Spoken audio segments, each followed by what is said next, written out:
بسم اللہ الرحمن الرحیم۔ السلام علیکم معزز طلبہ کرام، آپ سب کیسے ہیں؟ آج ہم معطا امام محمد کے سبق نمبر 306 کو پڑھیں گے۔ آج کے ہمارے سبق کا عنوان ہے کتاب البیوع۔ اصل میں آج ہم کتاب البیوع کو شروع کریں گے اور اس کتاب البیوع کے تحت پھر ایک باب ہے، باب بیع العرایا، عرایا بے کا بیان، تو اس حوالے سے پھر ہم گفتگو کریں گے۔ تو بہرحال آج کے ہمارے سبق میں کتاب البیوع فی التجارات والسلم کے تجارات اور بے سلم کے بیان میں یہ کتاب ہے، اور اس کے تحت جو ہے وہ مختلف ابواب جو ہیں وہ قائم کیے گئے ہیں۔ تو ان ابواب میں جو ہے وہ ہم جو پہلا باب ہے وہ پڑھنے جا رہے ہیں، باب بیع العرایا، عرایا بے کے احکام کے متعلق۔ تو امام محمد رحمۃ اللہ علیہ اس باب کی جو پہلی حدیث پاک ذکر فرماتے ہیں وہ ایک ہی حدیث ہے اس باب میں، اور اس پر پھر اپنا تبصرہ کریں گے۔ آپ لکھتے ہیں کہ اخبرنا مالک حدثنا نافع عن عبد اللہ بن عمر عن زید بن ثابت ان رسول اللہ صلی اللہ علیہ وسلم رخص لصاحب العریۃ ان یبیعها بخراصها۔ امام محمد فرماتے ہیں کہ ہمیں امام مالک نے نافع سے، وہ عبداللہ بن عمر سے اور ابو زید بن ثابت سے روایت کرتے ہیں کہ نبی علیہ السلام نے صاحب عریہ کو اندازے کے ساتھ بیچنے کی اجازت عطا فرمائی۔ اخبرنا مالک اخبرنا داود بن الحسین ان ابا سفیان مولا بن ابی احمد اخبره ان ابی ہریرہ ان رسول اللہ صلی اللہ علیہ وسلم رخص فی بیع العرایا فیما دون 5 اوسق او فی 5 اوسق، شک داود لا یدری اقال 5 او فیما دون 5۔ امام محمد رحمۃ اللہ علیہ آپ روایت فرماتے ہیں کہ ہمیں داؤد بن حسین سے، اور وہ یعنی امام مالک بیان کرتے ہیں، وہ کہتے ہیں کہ ہمیں پھر خبر دی ابن ابو احمد کے غلام ابو سفیان نے، لوگوں نے حضرت ابو ہریرہ رضی اللہ تعالیٰ عنہ سے خبر ملی، وہ یہ کہ رسول کریم صلی اللہ علیہ وسلم نے عرایا بے میں 5 وسق سے کم یا 5 وسق میں اجازت دی۔ راوی جو کہتے ہیں کہ ان کو شک ہے کہ کیا نبی علیہ السلام نے 5 وقت فرمایا تھا یا 5 سے بھی کم فرمایا تھا۔ قال محمد وبهذا نأخذ وذكر مالك بن انس ان العرية انما تكون ان الرجل يكون له النخل فيطعم الرجل منها ثمرة نخلة او نخلتين يلقطها لعياله ثم يثقل عليه دخوله حائطه ويسأله أن يتجاوز له عنها على أن يعطيه بمكيلتها تمرا عند سراب النخل، فهذا كله لا بأس به عندنا، لأن التمر كله كان للأول وهو يعطي منه ما شاء، فإن شاء سلم له تمر النخل وإن شاء أعطاها بمكيلتها من التمر، لأن هذا لا يجعل بيعا ولو جعل بيعا ما حل تمر بتمر إلى أجل۔ امام محمد رحمۃ اللہ علیہ آپ فرماتے ہیں کہ ہمارا احناف کا اسی پر عمل ہے۔ امام مالک بن انس رحمۃ اللہ علیہ نے ذکر کیا کہ عریہ کی بے یہ ہے کہ ایک شخص کی ملکیت میں کھجور کے درخت ہوں، وہ ان میں سے 1 یا 2 کے درختوں کا پھل کسی غریب کو اس کے اہل و عیال کے لیے دے دے، پھر اس مالک کو اس غریب کا باغ میں آنا جانا اچھا نہ لگے، اور اسے کہہ دے کہ جب میں کھجوروں کا پھل اتاروں گا تو تمہیں ان کے برابر وزن کی کھجوریں دے دوں گا۔ تو اس طریقے میں ہمارے نزدیک کوئی حرج نہیں ہے، کیونکہ کھجوریں تو تول کر دے دے گا، تو اس سے ایسا کرنے کا اختیار ہے، کیونکہ یہ بے نہیں بنتی، اور اگر اسے بے بنا دیا جائے تو پھر کھجوروں کی فروخت کے عوض مہلت کے طور پر جائز نہیں ہوگی۔ تو امام محمد رحمۃ اللہ علیہ نے یہ ایک حدیث بیان کی، اور اس پر پھر اپنا یہ نظریہ بھی جو ہے وہ بیان کیا ہے۔ نبی علیہ السلام نے درخت پر لگے پھل کی فروخت کی اجازت نہیں دی، صرف عرایا کی اجازت عطا فرمائی ہے، اور عرایا کی اثنا جو ہے استثناء جو ہے وہ صحاح ستہ میں موجود ہے۔ اچھا یہ رایہ ہے کیا؟ تو اس کی تعریف میں بھی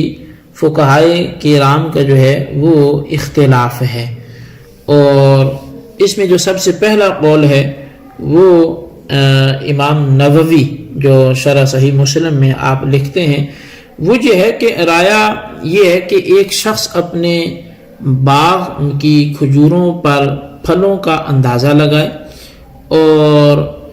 مثلا یوں کہے کہ یہ کھجوریں خشک ہو کر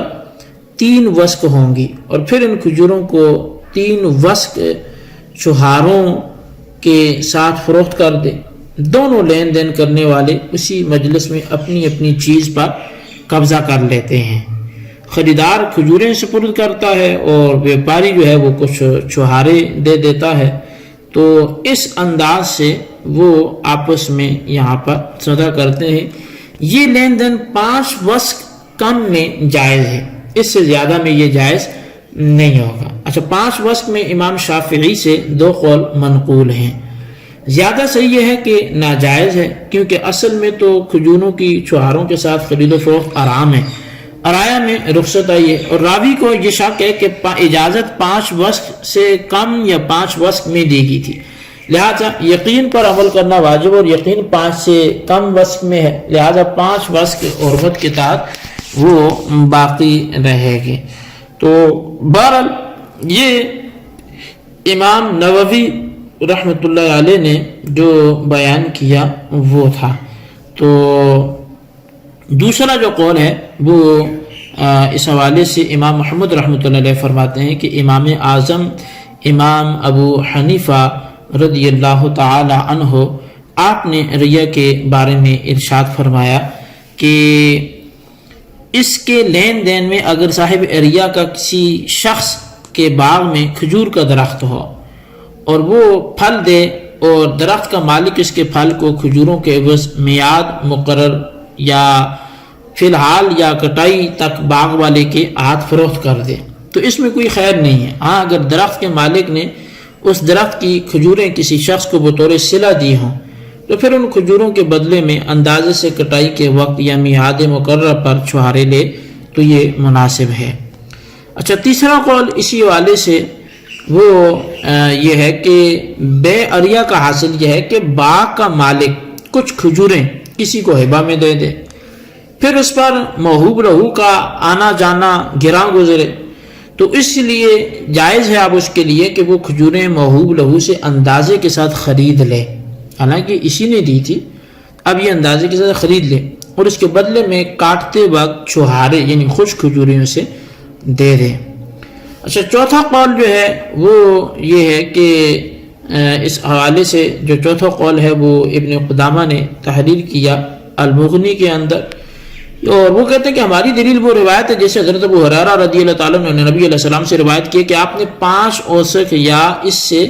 کم میں عرایا کی رخصت عطا فرمائی۔ اس روایت کو زید بن ثابت اور سہل بن ابو حشمہ وغیرہ نے بھی روایت کیا ہے۔ تو ائمہ حدیث نے اپنی کتب میں اس کی تخریج کی اور عرایا کو مستثنیٰ کیا اور اس زیادتی کو لینا واجب ہے قرار دیا۔ تو بہرحال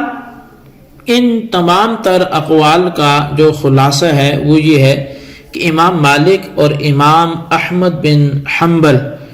رضی اللہ تعالیٰ عنہ کے جو نزدیک ہے وہ یہ ہے کہ بے عرایا دراصل یہ ہدیہ اور ہبہ کی ایک قسم ہے، اور دوسرا اسے بے محض یعنی صورت کے اعتبار سے کہا گیا ہے، یہ حقیقت میں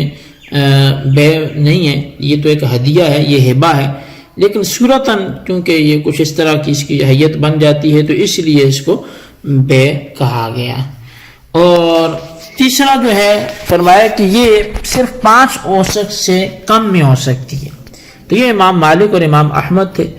جبکہ امام شافعی کے نزدیک یہ حقیقتاً بے ہے اور 5 وسق یا اس سے کم میں جائز ہے، جبکہ امام اعظم امام ابو حنیفہ رضی اللہ تعالیٰ عنہ کہتے ہیں کہ یہ بے درست نہیں ہے، ہاں ہبہ کی صورت میں جائز ہے، اسے بے صرف صورتاً جو ہے یہ صرف صورتاً اس کو بے کہا گیا۔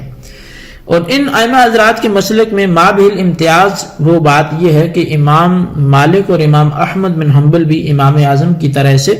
ہبہ ہی قرار دیتے ہیں، لیکن امام مالک اور امام احمد بن حنبل 5 وسق سے کم میں تر کھجوروں کی خشک کھجوروں سے بے جائز قرار دیتے ہیں،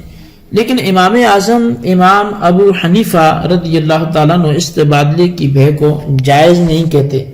وہ فقط ہبہ کی صورت میں جواز کے قائل ہیں۔ امام شافعی اسے حقیقتاً جو ہے وہ بے قرار دیتے ہیں، خواہ وہ 5 وسق میں ہو یا اس سے کم میں ہو۔ امام شافعی کے مسلک کو جو ترجیح ہے وہ اس وجہ سے ہے کہ لفظ ارایا تو لغوی معنی ان کے حق میں ہے، یعنی اس کا جو لغوی معنی ذکر کیا گیا ہے وہ یہ ہے کہ ارایا دراصل ہبہ ہے، اور ہبہ کو ارایا کا نام دینے میں اختلاف ہے۔ کہا گیا کہ اس کی وجہ جو ہے وہ یہ ہے کہ یہ بغیر ثمن کے چیز حاصل کی گئی ہے، تو معلوم ہوا کہ ارایا در حقیقت یہ ہبہ ہی کی ایک قسم ہے، اور ہبہ کی صورت میں ہی یہ جائز بھی ہوگی، اسے بے صرف صورتاً کہا گیا ہے۔ یہاں شافعی المسلک حضرات کی طرف سے حناف پر چند سوالات کیے جاتے ہیں جن کو بطور اختصار جو ہے وہ ذکر کیا جاتا ہے، کتب فقہ میں ان کا باقاعدہ تفصیل موجود ہوتی ہے،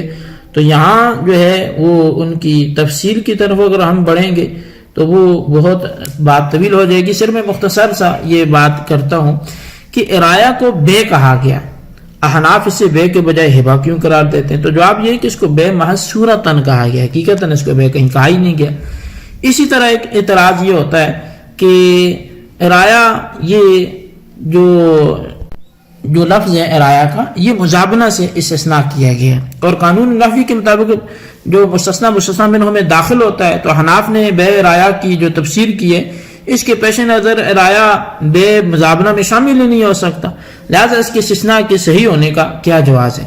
اس کا جواب جو ہے وہ یہ ہے کہ یہاں استثناء سے مراد استثناء منقطع ہے جو مستثنی منہ میں داخل ہوتا ہی نہیں ہے۔ تو بہرحال اس طرح کے اعتراضات اور بھی ہوتے ہیں، لہذا ہم زیادہ تفصیل میں اس میں نہیں جاتے۔ تو یہ ہمارا آج کا سبق تھا، آپ اس کو اچھی طرح سمجھیں، اس کے خلاصے کو اپنے رجسٹر پر لکھیں، اور اس حوالے سے جو ہے وہ امام اعظم اور امام ابو حنیفہ رضی اللہ تعالیٰ عنہ یا دیگر اس میں فقہاء کا کیا کیا اقوال ہیں وہ انشاءاللہ ہم آئندہ درسوں میں ضرور پڑھیں گے۔ تو بہرحال اللہ تبارک و تعالیٰ سے دعا جو کچھ ہم نے پڑھا سنو سے یاد رکھنے کی توفیق نصیب فرمائے، آمین بجاہ نبی الامین صلی اللہ علیہ وسلم۔